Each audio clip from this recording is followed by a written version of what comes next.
Quantas pessoas vêm às igrejas? Quantas pessoas estão domingo a domingo, quinta a quinta? Quantas pessoas frequentam o GC e muitas vezes não conseguem viver uma transformação? E aí eu tenho entendido, porque por muito tempo da minha vida e por muito tempo do ministério, eu achei que eu podia cumprir o papel do Espírito Santo na vida das pessoas. Que eu, o pastor, a Igreja Novo, tínhamos a possibilidade de mudar a vida das pessoas. E com o passar do tempo, o Espírito Santo foi me ensinando e me explicando que a transformação das pessoas, a transformação de cada um de vocês, a minha transformação, não depende do que é liberado neste altar. Mas ela se trata se trata da sua individualidade. Por que eu estou dizendo isso? Porque nós vemos pessoas domingo a domingo que chegam aqui e são transformadas. E vemos outras pessoas que vêm domingo a domingo e a vida permanece da mesma forma. Então, a responsabilidade da transformação não depende de mim. A responsabilidade da sua transformação, da sua casa, da tua família, dos teus filhos, não depende do teu líder de área, do teu líder de GC, do teu pastor. Não, a tua transformação depende de quem? De quem? Então a pregação é para mim, fala. Não vou dizer o que o pastor disse no último domingo. A pregação é para o seu irmão que está do lado. A pregação é para você mesmo. A pregação é para mim também. Porque eu também preguei para mim quando eu preparava essa mensagem. Então a tua transformação não depende apenas do que é falado neste altar. Depende do teu coração. Depende de como está o teu coração nessa manhã. Depende de como o seu espírito está nessa manhã. Porque só é possível nós provarmos da bondade. Só é possível nós sermos capazes de experimentar e comprovar da boa e agradável, perfeita vontade de Deus quando nós somos transformados. E a transformação depende não é de nós, é de mim. É de mim. A gente tem o hábito de dizer assim, Deus transformou aquele casamento. Deus não transformou aquele casamento. Deus transformou o marido, a mulher, e eles transformaram aquele casamento. A gente diz, Deus transformou a vida do meu filho. Não, Deus transformou a vida do pai e da mãe, e o pai, com a ajuda do Espírito Santo, conseguiu trazer transformação para aquela família. Entende o que eu quero dizer para você? Porque a transformação é individual. Então depende de mim, diga, depende de mim. E eu quero declarar que você e eu seremos transformados por essa palavra. Eu quero declarar que nós teremos paz. Paz conosco, paz. Eu quero declarar paz sobre você, paz sobre a sua mente, paz sobre o seu sentimento, paz sobre as tuas emoções, paz. E só pode ter paz quem foi transformado. Porque a gente entende muitas vezes que a paz depende da circunstância que nós vivemos. E eu vou te ensinar aqui que é possível você ter paz em meio à guerra. É possível você ter paz dentro de uma prisão. É possível você ter paz em meio a uma grande tempestade. Porque quem é transformado pelo Senhor entende que a paz não depende das circunstâncias onde eu estou inserido. Depende do que eu carrego dentro de mim.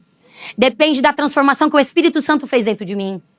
Então só é possível você ter paz quando você entender que você precisa da transformação do Senhor. E você só vai conseguir ter paz em meio ao caos quando você viver essa transformação. Amém?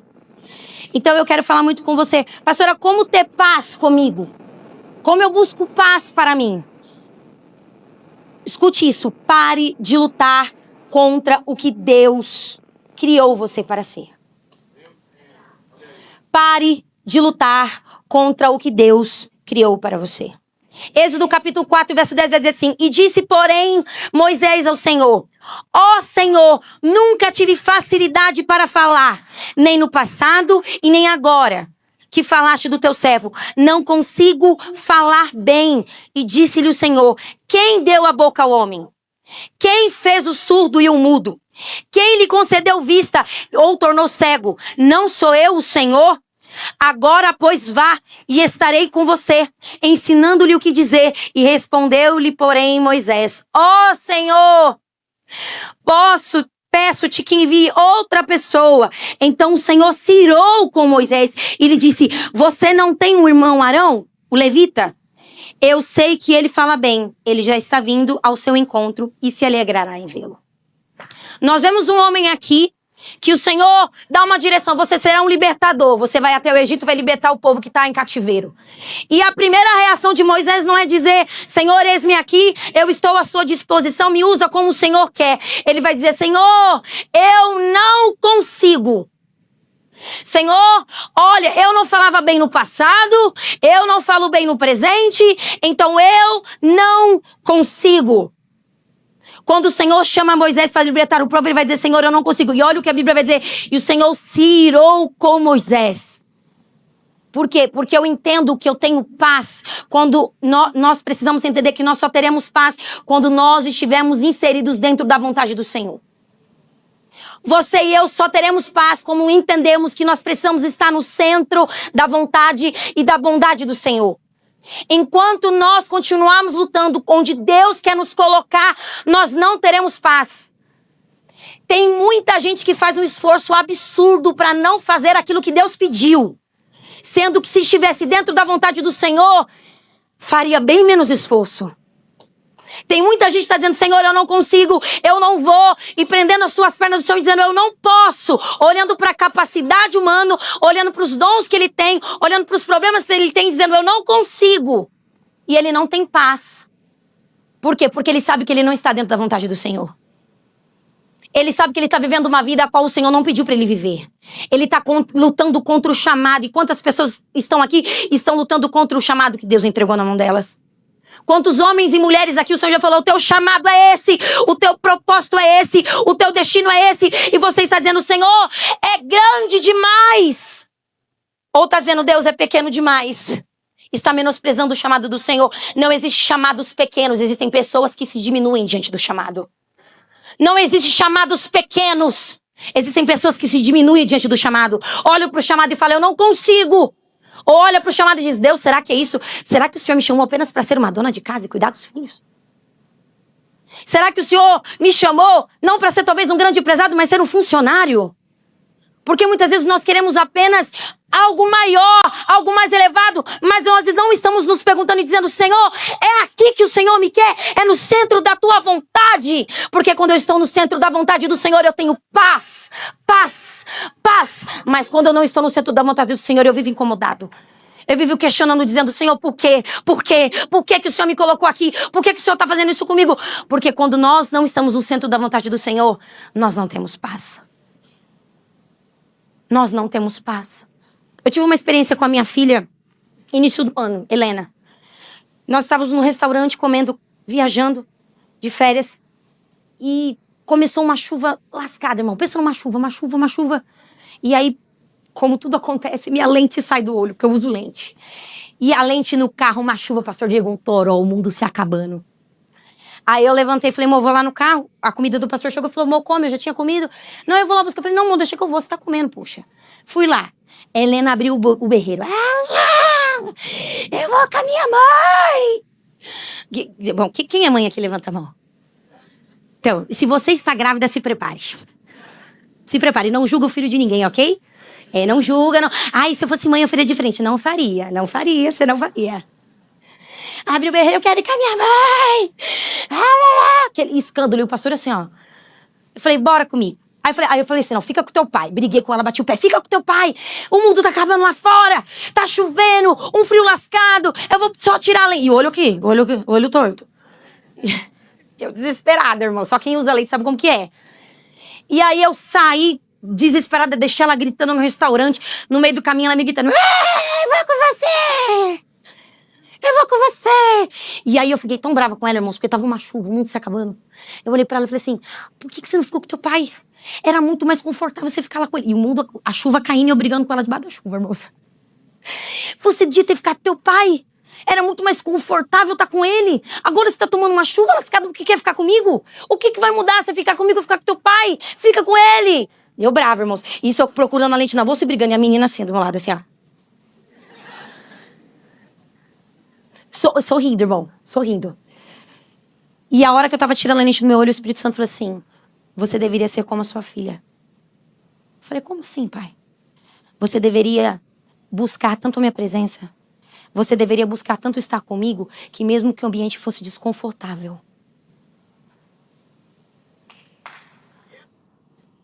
Espírito Santo falou assim, Natália, aprende uma coisa.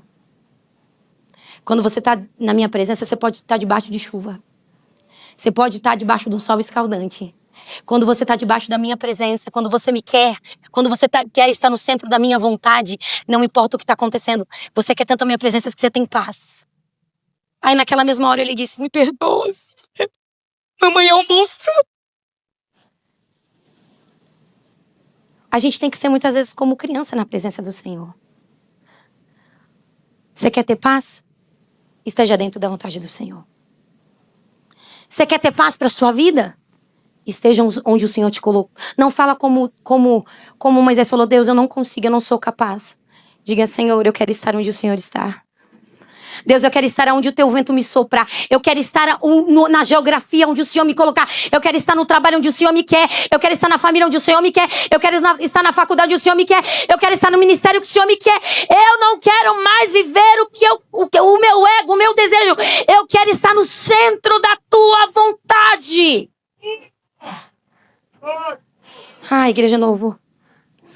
Não existe propósitos pequenos. Existem convicções pequenas. Existem convicções pequenas. Segunda coisa que eu quero te ensinar sobre ter paz. Se você quer ter paz consigo, abandona o teu passado. Faça as pazes com o seu passado. Quantas pessoas não conseguem ter paz consigo? Quantas pessoas estão sendo restauradas pelo Senhor, sendo transformadas pelo Senhor, e Satanás vem com uma voz de condenação. Olha o teu passado. Olha o que você fez. Você não é digno. Você não é digna de restaurar sua família. Você não é digno de restaurar tua família. Você não é digno de ser feliz. Olha tudo o que você fez no teu passado. Olha quanta dor você causou no teu passado. Olha quanta dor você causou para quem estava ao teu redor. Olha a quantidade de pessoas que você causou. A dor que você causou para você mesma. Olha a quantidade de dor que você causou. E aí Satanás vai soprando isso. E o que acontece? Você paralisa. Porque você olha para o que você fez no seu passado, para a condenação que Satanás está te lançando e você diz, eu não sou digno. Eu não sou digno. Provavelmente foi isso que Moisés queria dizer, Senhor, eu sou um homem de lábios duros, mas eu também matei alguém dentro do Egito, como é que eu vou para lá? Como é que eu vou voltar para aquele lugar? Olha para a vida de Paulo, a Bíblia vai dizer que ele era um perseguidor da igreja. Ele matava, a Bíblia vai dizer que Estevão morreu nos pés dele. A capa de Estevão estava nos pés dele quando morreu. Mas sabe o que Paulo vai escrever pra gente em Filipenses capítulo 3, verso 13? Irmãos, não penso que eu mesmo já tenha alcançado, mas uma coisa eu faço, esquecendo-me das coisas que ficaram para trás. Eu avanço para o que está diante de mim. Prossigo para o alvo, a fim de ganhar o prêmio do chamado celestial. Você acha que essa voz que você ouve é a tua cabeça? Não, meu filho, é Satanás. Porque essa é a maior função dele. Ele adora fazer isso com a gente. Nos condenar por aquilo que fizemos. Dizer que nós somos dignos. Mas aí eu vou te ensinar uma coisa que você precisa entender. A tua salvação, a graça que te alcançou, a misericórdia que nos alcançou, não é por mérito. Escute isso. Porque o religioso, ele tem esse hábito de fazer o quê? Eu sou salvo porque eu sou digno. Porque eu não peco, porque eu sou perfeita, eu sou o alecrim dourado que nasceu no campo sem ser semeado. Só que graça não é por merecimento. Graça não é por aquilo que eu faço, não é pelas nossas ações, não é pelo nosso servir. Graça é porque Ele quis. Então, quando Satanás vir te acusar, você vai dizer assim, ei, Satanás, não há condenação para aqueles que estão em Cristo. Não há condenação para aqueles que estão no Senhor. Então, se você está no Senhor, não há condenação.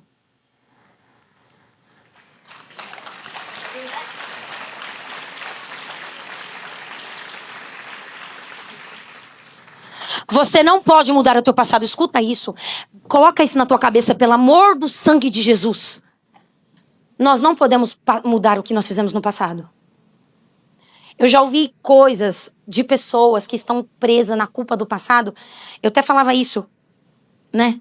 No canal do YouTube. Eu falava assim, eu já vi mulheres dizer pra mim assim, pastora, se eu pudesse dar um membro do meu corpo para voltar no tempo e mudar o que eu fiz, eu faria. Eu daria uma mão, eu daria um pé, eu daria um dedo, eu daria um olho meu pra poder voltar no passado e mudar o que eu fiz. Olha o tamanho da dor que essa pessoa tava.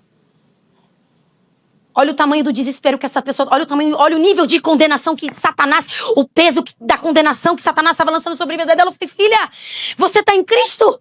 Você está mudando a tua plantação de hoje. Então não há condenação para você. O Senhor já se esqueceu. Lança do mar do passado. Lança nas profundezas e diga para Satanás, Satanás, não há para condenação para mim. Não há dedo apontado para mim, porque Ele não me condenou. Ele me amou. Então você quer ter paz?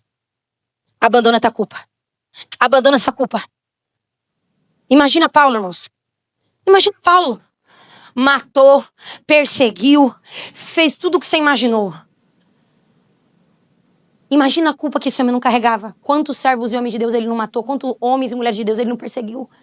Imagina a culpa, mas ele vai dizer, não, eu sei o que eu fiz. Eu sei as plantações que eu fiz, mas eu sigo para o alvo. Eu sigo para o alvo. Eu sigo para o alvo. Essa dor não vai me parar. A culpa não vai me parar porque eu conheço a graça. E a graça não é por merecimento. A graça é porque Ele quis me entregar.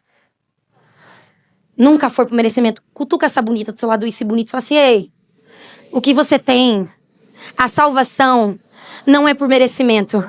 É fé. É fé. É fé. É fé. Aleluia! Então, se você quer ter paz, esteja inserido dentro da vontade do Senhor. Se você quer ter paz, abandona essa culpa que te persegue, te tormenta há tantos anos, que te paralisou. Você não vive aquilo que Deus chamou para fazer porque você está se sentindo culpado. Porque você olha para o tamanho do propósito e fala assim, não sou capaz. Não vão acreditar em mim.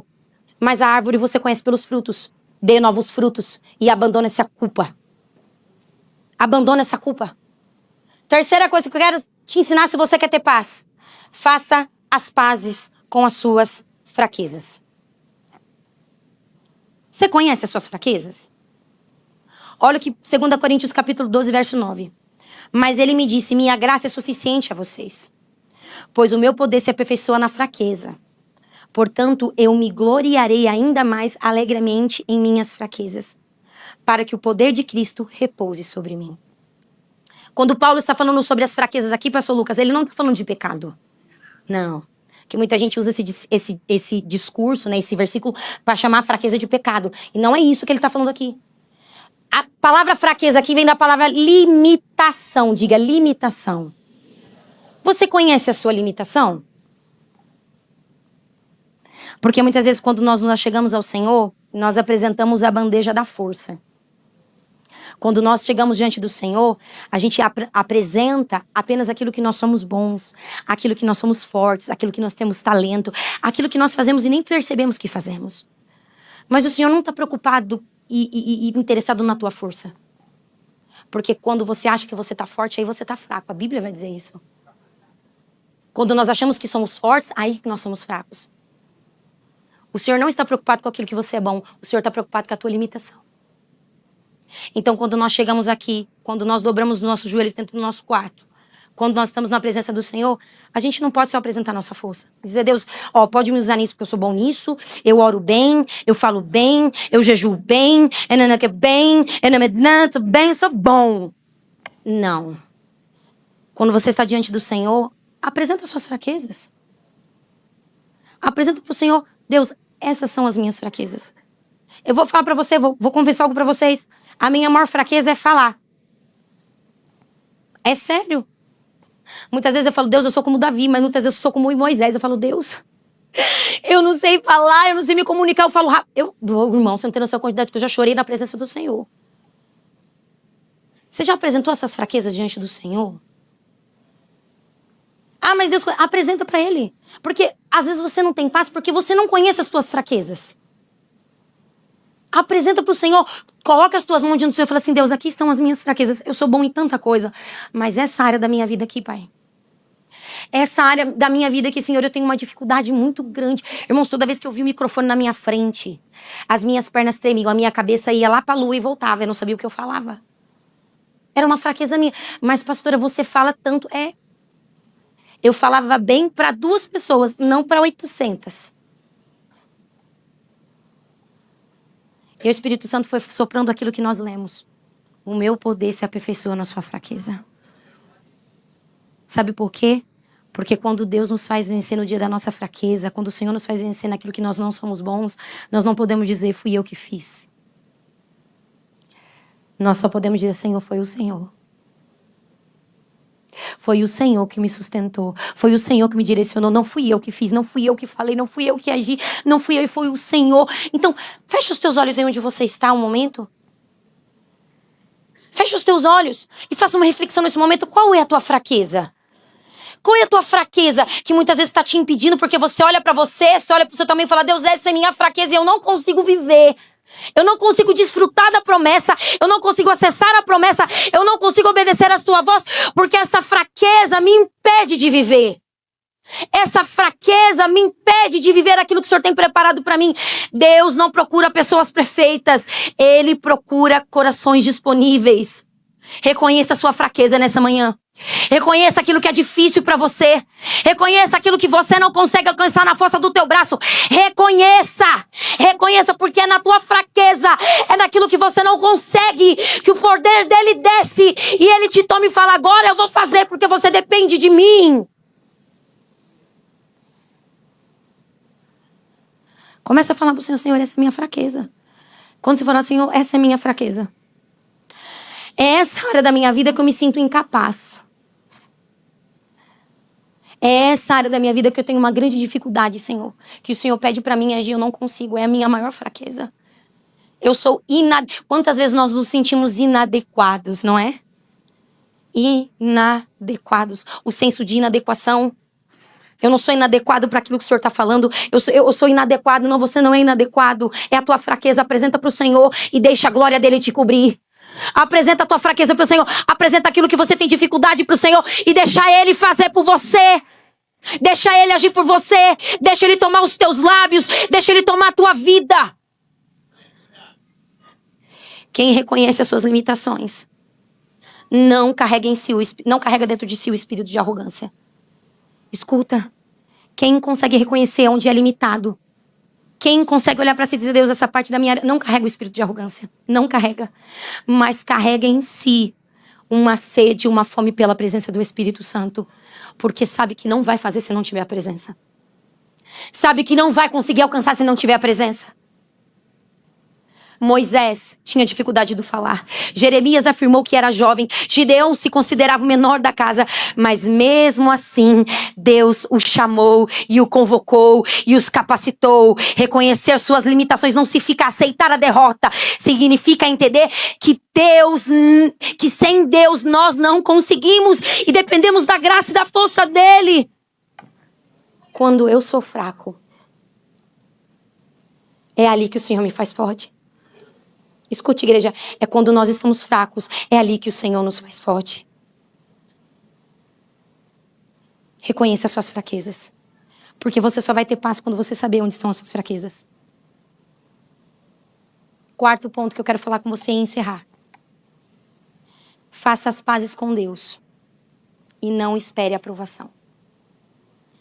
Quantas pessoas estão perdendo a paz consigo mesmas? Porque estão buscando ter paz com o mundo. Muitas pessoas estão perdendo a paz consigo. A paz na mente. Perdendo a paz. Por quê? Porque estão vendendo os seus princípios. Estão dando os teus princípios. Porque querem agradar o mundo. Querem agradar os amigos. Querem agradar as mesas que se sentam. Querem agradar a faculdade onde entrou. Querem agradar o trabalho onde estão inseridas. Querem agradar as pessoas. É a necessidade de aprovação. Nunca se existiu uma geração que busca tanto a aprovação dos homens. Nunca se existiu uma geração que busca tanto uma perfeição, estar adequado para os homens. Nunca se existiu pessoas que têm uma carência tão grande por amizade e está vendendo os princípios que Deus entregou. Está vendendo aquilo que acredita, está vendendo as suas convicções, está entregando as convicções e que tem na bandeja de prata, porque preferem ser rejeitadas por Deus e aceitas pelo mundo. Só que a gente que não tem paz, porque quando deita a cabeça no travesseiro, sabe que se vendeu, sabe que quebrou o princípio, sabe que não está na vontade do Senhor, coloca a cabeça no travesseiro, vai lá e fala, Deus, Por que eu tenho essa necessidade de aprovação tão grande? Por que eu busco agradar todo mundo? Por que eu tenho que fazer? Por que, Deus? Por que eu sou assim? Porque, irmão, você não sabe quantas guerras eu enfrentei, porque muitas vezes eu tive que preparar as ministrações e o Senhor falava assim, você vai falar isso? Eu falava, Deus, não vou falar. Deus, você vai falar? Eu falava, Deus, eu não vou falar isso. Não, filha, você vai falar. Eu falava, Deus, se eu vou falar, vou ficar chateado comigo. E eu ouvi algo essa semana que eu achei muito interessante. Escute isso. É melhor ser reprovado por Deus e reprovado pelas pessoas do que ser chamado a atenção pelo Espírito Santo. Escute o que eu vou dizer pra você. É melhor você ser rejeitado pelos homens, pelas pessoas, do que você ter um puxãozinho de orelha do Espírito Santo. Porque quando o Espírito Santo vem pra puxar nossa orelha, amados e amadas, eu não sei vocês, o pau come. A giripoca pia, a chinela canta. Tem um homem na Bíblia que vai... Ele tem tudo, irmãos. Alguém na Bíblia que teve tudo pra ser aceito por Deus. Ele tinha unção, ele tinha cargo, ele tinha coroa, ele tinha trono, ele tinha pessoas, ele tinha tudo. Saul da tribo de Benjamim, ele tinha tudo para ser aceito por Deus, tinha tudo para ser aceito por Deus. Mas escolheu desobedecer à voz do Senhor, e a Bíblia vai dizer que a presença do Senhor é arrancada dele. A presença do Senhor é removida dele. Sabe por que ele faz isso? Por causa da carência. Sabe por que ele faz isso? Porque ele quer mais aprovação de quem está perto dele do que de Deus. Ele procura mais aprovação dos amigos, dos oficiais, dos soldados, do que a aprovação daquele que o ungiu um dia. Escute, prefira ser reprovado pelos homens e aprovado por Deus. Eu sei que é uma pregação de pouco glória a Deus, mas eu tô aqui para dizer para você, prefira ser reprovado pelos homens, excluído pelos homens, esquecido pelos homens. Prefira, porque não existe coisa pior do que não ter a presença de Deus. Não existe coisa pior do que não ter a presença de Deus. Não existe coisa mais terrível. Ele foi amado pelos homens e foi rejeitado por Deus. Ele escolheu rejeitar a voz do Senhor e escolheu ouvir as próprias vontades e convicções. Ele escolheu olhar o orgulho dele. Ele escolheu viver uma aparência. Para de viver na aparência. Deus não precisa da tua aparência. Deus precisa da tua convicção e da tua obediência, Igreja Novo. Deus não precisa da tua aparência, não. Ele precisa da tua convicção e da tua obediência. Não tem como nós buscarmos fazer as pazes conosco se nós estamos buscando mais a aprovação dos homens. Se quando nós vemos algo de errado, nós nos calamos. Se quando nós nos sentamos em uma mesa e começa a fofocar, a gente fala junto. Não tem como. Ah, mas é porque se eu não falar junto, o que vão pensar de mim? Vão dizer que eu sou santo. Você é santo, separado e escolhido. Não, mas é porque se eu não fizer uma falcatruazinha aqui no meu serviço, o meu patrão não vai aprovar. Escolha ser rejeitado pelos homens. Ah, mas se eu não postar, se eu não agir, se eu não for dessa forma, tem gente que não tem nem identidade. Tem gente que perdeu a própria identidade porque não entendeu aquilo que Deus chamou ele para ser. E quando senta no meio de outras pessoas, se torna o que aquelas pessoas são. E Deus não te chamou para isso. Tenha convicção e obediência na voz do Senhor. Prefira ser rejeitado pelos homens. É por isso que Deus escolhe Davi. Quando Davi é encontrado em dificuldade, sabe o que vai acontecer? Quando Saul começa a perseguir a Davi, é muito interessante, que a Bíblia vai dizer que se ajunta a ele homens. Homens o quê? Homens que estão endividados, descontentes. É essa galera aí. É assim, irmãos. Que quando descobrem que você é rei, que você tá numa posição maior, vão te procurar. Mas te procura quem? Os rejeitados descontentes. Só que a Bíblia vai dizer, isso acontece no capítulo 22, tá? Se você quiser olhar na sua Bíblia, 1 Samuel capítulo 22. Vai dizer que eles se aproximam de Davi para auxiliar Davi. Só que no capítulo 30, A Bíblia vai dizer que eles estão com pedras nas mãos planejando para atacar a Davi. Porque assim, tem gente que está no teu lado no momento da tua vitória, mas no momento da tua derrota, amados, é o primeiro a catar pedra. E aí a gente está tão preocupado com o que as pessoas falam e pensam que a gente está se amoldando aos padrões das pessoas. E eu vou dizer para você, o que as pessoas pensam ao teu meu respeito são mutáveis. Muda rapidinho. Muda, irmão. Quem te ama te odeia daqui a pouco. Quem fala que tu tá ao teu lado vai embora. É assim. Quanto mais rápido você for maduro para entender isso, você vai ter paz consigo. Dica que eu te dou. Você só vai ter paz consigo quando você entender isso. O que as pessoas pensam ao teu respeito, o que as pessoas falam ao teu respeito, a maneira que as pessoas se portam ao teu respeito, é mutável, muda rapidinho. Daqui a pouco elas estão, daqui a pouco elas não estão. Daqui a pouco elas falam mal, daqui a pouco ela te defende. É assim. Quem são os tipos de pessoas que você tem que ter do teu lado? Que tá do teu lado no dia da vitória, que vê o teu melhor. Mas aqueles que conseguem ver o teu pior e permanecer lá sem te apedrejar. Mas a Bíblia vai dizer que a confiança de Davi não estava nos homens que estavam do lado dele. A Bíblia vai dizer que a confiança e a convicção de Davi estava no Senhor. Porque Davi não estava preocupado com a aprovação dos homens, com a aprovação dos seus soldados. Ele estava preocupado se a presença do Senhor ainda estava com ele, mesmo ele errando, mesmo ele falhando. Saul, homem rejeitado por Deus. Davi, homem escolhido por Deus. E eu já estou encerrando, mas a Bíblia vai dizer que existiu outro Saul na Bíblia, que foi aceito por Deus e tinha paz consigo. Pergunte quem, pastora? Saulo.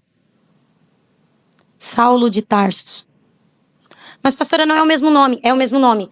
A diferença é que o Velho Testamento foi escrito em hebraico, foi escrito em hebraico. E o Novo Testamento foi escrito em grego. Então, na transliteração, foi mudado o nome, mas foi mudado a pronúncia. Mas o significado e o nome é o mesmo. Quer um exemplo simples disso? Fala assim. Sabe o nome Judá, que você vê na Bíblia no Velho Testamento? Esse nome que você vê no Velho Testamento, no Novo Testamento, ele é Judas. É o mesmo nome, tem o mesmo significado. É o mesmo nome. Por exemplo, no Velho Testamento, você conhece Josué? O nome Josué? No Novo Testamento não é Josué, é Jesus. Por exemplo, vou dar um exemplo simples. O meu filho Noah. O nome dele, no brasileiro, escrito no Brasil, da forma brasileira, na língua portuguesa, é Noah. Mas em inglês... Entende? Então é o mesmo nome, tem o mesmo significado, mas ele só mudou. Então, existiu um homem na Bíblia, no Novo Testamento, um Saul na Bíblia, que não foi rejeitado pelo Senhor, mas ele foi escolhido pelo Senhor. Ele foi aprovado pelo Senhor. Enquanto no Velho Testamento existe um Saul que tinha de tudo para ter paz, mas perdeu a paz porque se vendeu. Existe no Novo Testamento um Saul, um Saulo, que quando ouve o nome do Senhor, a voz do Senhor pela primeira vez, Saulo, Saulo, por que me persegues? Saulo, Saulo, porque enquanto o Saul do Velho Testamento tinha de tudo e perdeu, existe alguém que não tinha direito. Existiu alguém que não... Deus podia dizer assim, qualquer um menos esse. Mas Deus falou, é ele, é ela, é ele, é ela. Saulo de Tarsos. E sabe o que é interessante? Saulo de Tarsos, Paulo de Tarsos é um homem que nos ensina sobre ter paz. Sabe por quê? Escute isso, isso é muito importante. O livro de Efésios, Filipenses, Colossenses e Filemon, todos esses livros que te edificam, que você lê, que te abençoa, que o Espírito Santo trata com você e te dá força, todos esses livros foram escritos dentro de uma prisão. Sabe o que ele vai dizer em Filipenses 4:13? Eu tudo posso naquele que me fortalece. Está dentro de uma prisão e está dizendo tudo posso naquele que me fortalece. Se é uma pessoa que não tem paz consigo, irmãos, eu não sei o que é ter paz. Alguém que está dentro da prisão, com um decreto de morte, está dizendo, eu tudo posso naquele que me fortalece. Isso aqui tem paz. É paz em meio ao caos. É paz em meio à tormenta. É paz preso dentro de uma cadeia. Paz. Ele vai dizer, tudo posso naquele que me fortalece dentro de uma cadeia. Olha o que ele vai dizer em Filipenses capítulo 4, verso 6, 7. Não andeis ansiosos por coisa alguma, mas em tudo, pela oração e súplica, e com ação de graça, apresente os seus pedidos a Deus. E a paz de Deus, que excede todo entendimento. Pera. Como que tem paz preso? Como que tem paz com uma algema nos braços? Como que tem paz com uma condenação de morte? Porque ele entendeu algo que nós precisamos entender. Porque se nós estamos em Cristo, nós temos paz. Se nós estamos inseridos dentro da vontade do Senhor, nós temos paz. Se nós lançamos a nossa culpa embora, nós temos paz. Ele está dizendo a paz de Deus. Ele está declarando a paz dentro da cadeia, Duda. Gente, é muito absurdo. Porque é fácil você declarar paz. É fácil você ter paz quando tá tudo dá certo, quando tem dinheiro na tua conta. É fácil ter paz quando o casamento tá bem. É fácil ter paz quando os seus filhos estão bem. É fácil ter paz quando o teu trabalho tá bem. É fácil ter paz, mas o difícil é ter paz aqui, ó. Em meio ao caos. Isso. Mas Deus nos garante essa paz. Escute, Deus garante essa paz pra mim e pra você. Essa palavra é uma garantia de paz para a tua vida. Essa palavra é uma garantia de paz para a tua mente. Essa palavra é uma garantia de paz. Olha o que ele vai escrever em Filipenses capítulo de número 1, verso 6. Aquele que começou a boa obra. Quantas vezes nós lemos esse versículo falando, Deus, completa a obra, Pai. Completa a obra, completa a obra. Aquele que começou a boa obra. Aquele que começou a obra em você e em mim. Ele vai terminar, ele vai completá-la. Tá falando isso dentro da cadeia. Tá declarando, tá escrevendo isso dentro de uma cadeia. Olha o que ele vai dizer em Filipenses 4:19. O meu Deus suprirá todas as necessidades de vocês. O meu Deus suprirá. Ele tá escrevendo isso, Tassi. É muita loucura isso, é muita loucura pra mim. Porque às vezes a gente tá perdendo a paz em meio ao caos porque a gente não entendeu quem Deus é. O meu Deus suprirá toda a necessidade de vocês de acordo com as suas glórias e riquezas em Cristo Jesus. Ele vai dizer isso dentro de uma cadeia. Porque ele tem paz. Se coloque de pé no seu lugar.